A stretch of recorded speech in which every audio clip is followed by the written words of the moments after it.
Greetings.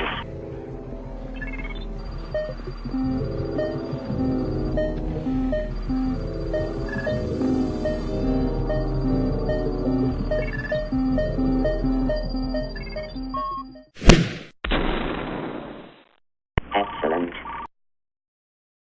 So I do have quite a bit of a mess going here on the bench, and I'm building an amplifier for a friend, and I'm building it out of another amplifier. Now, the thing is, you never really know how somebody built that amplifier. You can try to make assumptions based on what you feel or know is the right thing to do, but you really never know. So, in the case of ferrite, okay, it can get a little iffy. And by that I mean, if this was type 61 ferrite, and this was type 48 ferrite, 48, 43, 43, what the hell am I saying here? Sorry. If these were used, they're both suitable for 27 megahertz. But if they were both used for combiners in an amplifier, and those two combiners were on two sets of amplifier circuits, being that this is different than this one, you could have a balance issue with that amplifier. Chances are it'd probably work. You might pop some resistors. You might have some issues. You might have some kind of weird things going on with that amp because of this. So when you're doing stuff, the safest bet is to just buy brand new ferrite that you know is good. But I'm going to show you a trick that I use, because I don't have a lot of extra ferrite right now. I got to buy some more. So I have to use the ferrite from what I have. And the most important part of this is making sure that it's the same. If it's type 43 or type 61, it's going to work. The biggest advantage of type 61 is that it dissipates heat very well. Okay, it doesn't get saturated as quickly as 43. And my honest opinion, and this is an opinion, and everybody's going to have a different opinion, and that's fine. But my honest opinion for a combiner, I don't think it's that big of a deal, because the transformers are where they're going to get the most heat in that circuit. But we want to make sure they're matched. And I know I have some ferrite, which I know that the type, okay, and that's good because you have a reference. So I have two different ferrites here, and they're both different type ferrite, and I have a quick and dirty way to match them, okay, to make sure they're the same. And it's ballpark, but it's close enough to tell you if you have the right ferrite. So in this situation, I'm just making sure, which is which. So I'm going to take my MFJ antenna analyzer. If you have an MFJ antenna analyzer, you can do a cheap and dirty trick to make sure that this ferrite is the same or different. And if you have existing ferrite, you know the value, you can look to see if it reads the same in this method. And this isn't the right way to use this meter and this function, but it will work for our purpose. So what you're going to do is you're going to turn on your MFJ, and you're going to go to the inductance setting. Okay? And you're going to take a piece of wire. It doesn't really matter. This is silver Teflon. It does not matter the type of wire, but what matters is the amount of wraps you put around the ferrite. I'm going to do 2 wraps. And if you don't get enough, if you don't get a reading, you may have to do more wraps or simply change the frequency that you're running on. And here's the important thing. Once you have this set for this dial here, right here, set for frequency, don't touch it. Because if you turn that, you won't be able to tell if it's the same. And basically what you're looking for is the same reading. This is going to tell you the inductance of this coil at this frequency, which is 27.330329, somewhere in that area. So what you're going to do is you're just going to simply touch this to the meter, and what you're going to see is I got about a 1.6 blah blah blah, 1.6-ish U Henrys right there, right?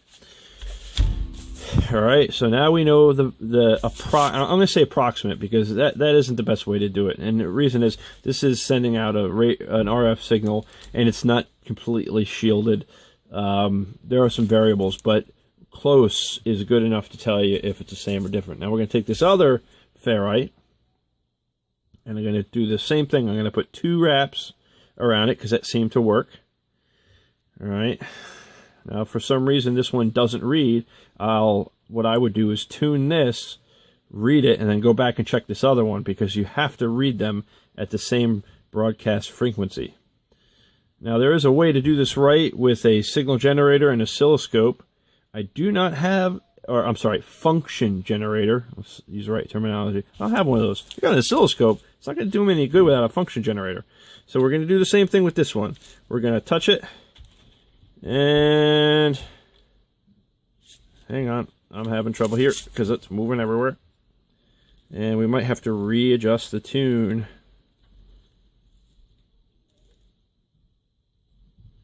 Yes, we are, because it is not giving us a reading. Let me see if I can. Oh no, here we go.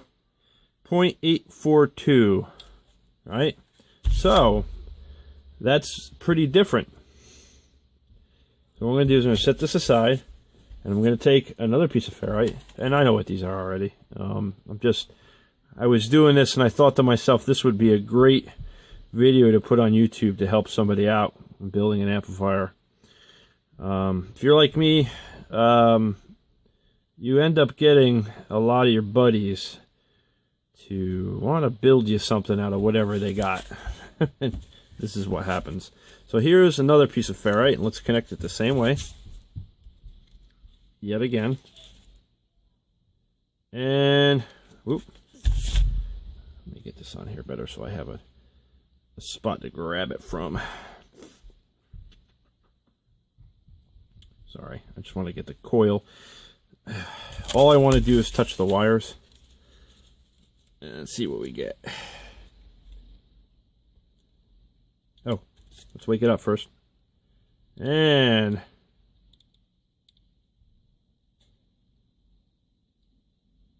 0.791.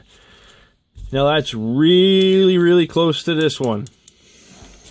And I am going to say that these are the same type. And I know these are the same type because they came out of the same bag. And that is type 43. Okay, and this is type 61. So, as you can see, it's ballpark. I can grab another one of the 61. Hang on a second. And we'll see what this one reads. It should read, what was it, like 1.2 something? Somewhere close to that. Because we are not doing a very accurate measurement. We're doing a ballpark measurement that is good enough to tell you what is like in this case. So now this one, oh, look at that. We got a totally different piece in the wrong bucket here. All right, hang on a second. Hang on. So now we got two different ones. Let's measure this one again for the heck of it.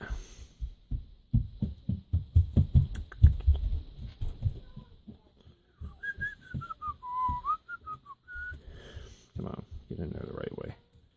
Sorry, it's tough. Plus with my messed up thumb here, I can't really grab things well. I just want to get it so that I can hold just the wire.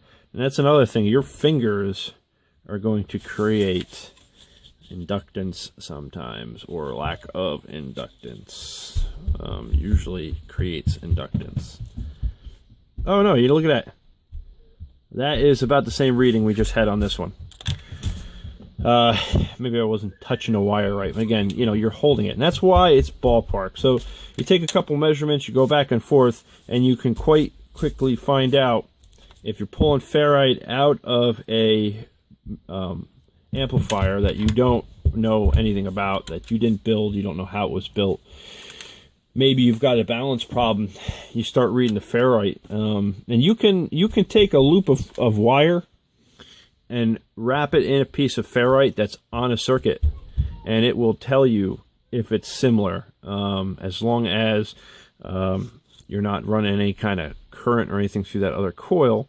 You're measuring the inductance of this coil going around this ferrite, so you can actually check it while it's on the amplifier. It's a pain in the butt, and I would say to use the shortest piece of wire possible with this method, because again, this is putting out an RF signal, and all sorts of things. You're creating inductance and capacitance. Even just touching this wire getting close and further away will create different inductances.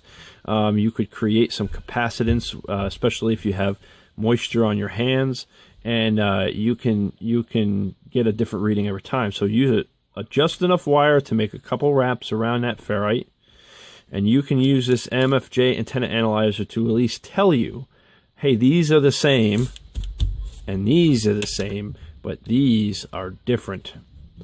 Stay tuned, like, subscribe, you know, and let's see if we can get some more good information out there about these amplifiers. Thanks for watching.